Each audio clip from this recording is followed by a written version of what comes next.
विदेशवा ए राजा जी, हमारा के छोड़ी गइल विदेशवा ए राजा जी।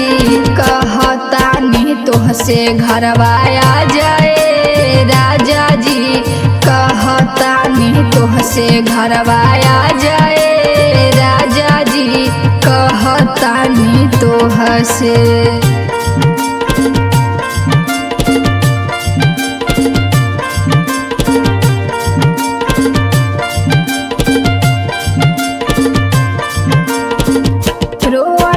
आँखिया के पिया हो कजरवा, का जाने के कर तोह के लागल वह नजरवा।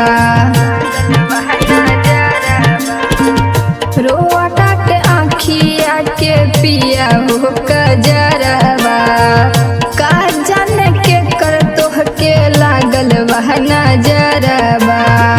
कैसे कोही दुखबा परेशानिया राजा जी, कैसे कोही दुखबा परेशानिया राजा जी। कहतानी तोहसे घरवा आ जाए राजा जी, कहतानी तोहसे घरवा आ जाए राजा जी, कहतानी तोहसे।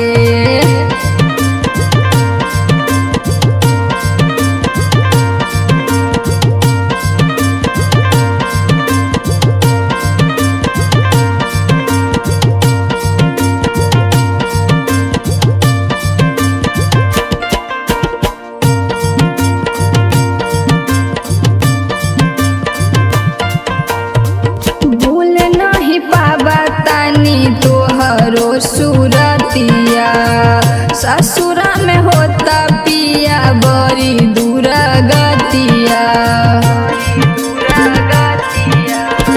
भूल नहीं पावा तानी तोहरो सूरतिया ससुरा में होता पिया बड़ी दूर गतिया। रोबता रे रिम झिम तोहर रनिया राजा जी, रोबता रे रिम झिम तोहर रनिया राजा जी। कहतानी तोहसे घरवा आ जाए राजा जी, कहतानी तोहसे घरवा आ जाए